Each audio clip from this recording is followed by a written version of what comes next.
Buya mohon maaf sebelumnya, bukan ingin membuka aib Buya, karena ini masalah terkait kedukun dan juga memutus silaturahmi dengan saudara kandung. Begini Buya, saya sudah berumah tangga selama 4 tahun Buya, dan suami saya bekerja biasa. Beliau bekerja di perusahaan ibundanya. Singkat cerita, perusahaan ibundanya itu mengalami kebangkrutan dan banyak hutang. Kemudian suami saya dan adik-adiknya melanjutkan perusahaan tersebut. Karena takut seperti ibunya, saat memulai usahanya lagi mereka pergi ke dukun. Saya tidak mendukung itu dari awal pun, saya berusaha untuk mencegah, tapi mereka tetap tidak mendengarkan saya. Malahan adik-adiknya pun jadi benci kepada saya Buya. Saya sedih dan kecewa, lalu saya pergi menemui orang tua saya untuk minta solusi bagaimana baiknya Buya. Orang tua saya lalu mendatangi ahli hikmah untuk meminta bagaimana solusi untuk saya, tapi kata ahli hikmah tersebut, suami saya mengorbankan orang tua dan adik-adik saya dengan dukun tersebut. Orang tua dan saudara kandung saya pun menjadi benci kepada suami dan saya tidak boleh berkunjung ataupun membawa apapun kepada orang tua saya, katanya hanya membawa penyakit.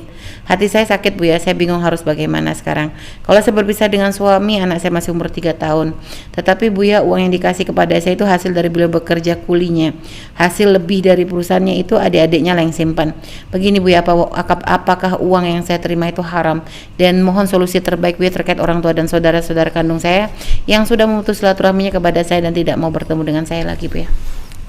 Yang pertama, Anda harus pandai membangun komunikasi dengan suami, karena kuncinya di suami. Dalam bahasa Anda, suami Anda melanjutkan usaha orang tuanya. Untuk memulainya datang ke dukun, Anda datang kepada suami. Anda ada diskusi yang baik. Kalau ternyata Anda nggak mampu, Anda bawa ke tempatnya ustadz yang bisa memahamkan. Jangan bahasa ahli hikmah. Ahli hikmah ada ahli hikmah yang sesungguhnya loh ya. Jadi orangnya itu hanya karena kekhusyuannya. Tapi ada ahli hikmah adalah juga ada yang ahli hikmah yang palsu, sebenarnya adalah dukun nyamar jadi ustadz. Hati-hati. Omongannya ngelantur, ngomongnya nggak bohong dan sebagainya ada. Tapi ada ahli hikmah yang masya Allah dia tidak banyak ngomong dan sebagainya, memang karena orang tulus, orang ikhlas. Tapi ada yang berbohong hubungannya dengan masalah. Ini ada orang main-main, karena sering hal-hal yang demikian itu ada dan disebutkan oleh Imam Ghazali, orang-orang semacam itu. Jadi kalau memang orang soleh betul akan membimbing yang benar. Nah, Anda bawa suami Anda ke tempat tersebut. Kemudian kalau ternyata Anda belum bisa membawa, Anda jangan berprasangka buruk kepada keluarga Anda, orang tua Anda. Beliau itu sepertinya bukan memutus tali persaudaraan. Dalam bahasa fikih kita itu ada namanya menghajar. Menghajar itu mendiami orang karena melakukan kesalahan yang fatal, dengan harapan dia akan sadar dan kembali. Sekarang tanyakan kepada orang tua, kalau seandainya suami Anda kembali ke jalan yang benar, misalnya menghindar daripada dunia perdukunan dan menyesali itu semuanya, kira-kira terima atau tidak? Jawabannya pasti diterima. Berarti bukan karena memutus tali persaudaraan. Maka Anda tinggal berdamai saja, dekat suami dan seterusnya. Dan katakan urusan dengan dukun adalah dosa besar. Dosa besar kalau percaya keluar dari iman. Dukun yang sesungguhnya ya, masya Allah, dukun. Na'udzubillah. Kemudian masalah urusan pekerjaannya tidak ada urusan. Yang repot, yang menjadi masalah kepercayaan Anda dengan dukun, kepercayaan suami Anda dengan dukun dan kedatangannya ke tempat dukun. Adapun pekerjaan, sebelum ada dukun sudah ada kerjaan kok. Rezekinya dari perusahaan tersebut adalah halal saja. Rezekinya adalah halal, yang diberikan dari perusahaan adalah halal. Modalnya bukan modal dari ngerampok, bukan ada riba, modal sudah ada kan, berjalan adalah halal. Apalagi itu adalah Anda sebutkan hasil dari kulinya, dia bekerjanya, maka halal itu semuanya. Hanya itu saja yang harus bertobat adalah kedatangannya ke tempat dukun tidak akan membuat perubahan. Baik.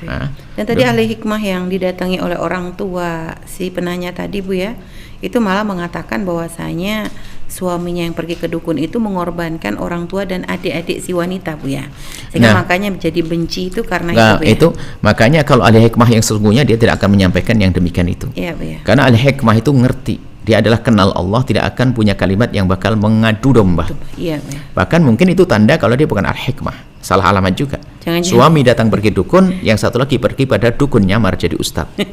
Nggak akan mengajarkan prasangka buruk semacam itu, nggak boleh. Mana diajarkan prasangka buruk, nggak boleh.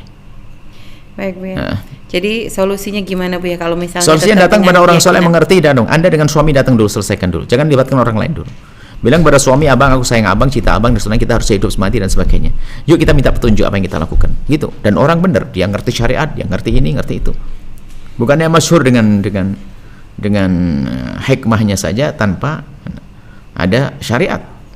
Karena bisa saja betul akhirnya dukun nyamar jadi ustadz. Itu bahaya banget itu. Pakai kopiah putih lagi, ada pakai imamah lagi, pakai ini, tahu-tahu maunya ngelantur yang seolah-olah ngelihat ini itu, ketemu jin ngomong dengan ini dan sebagainya. Waduh, banyak bohongnya, hanya biar dipercaya saja dan macam-macam kok. Sebab kalau atas nama agama itu kan laku semuanya. Agama kan mahal. Berbohong atas nama agama ya banyak, naudzubillah. Anda perlu datang pada orang soleh di kiri kanan Anda yang benar-benar dia tidak ada hubbud dunya, tidak ada hubbul jah, tidak ada cinta pangkat, cinta dunia, tulus hatinya, dan dia punya ilmu yang pemahaman yang benar, wawasan. Anda datang akan diselesaikan nanti. Allah alam bisawab. Baik ya, Masya Allah, terima kasih atas jawabannya.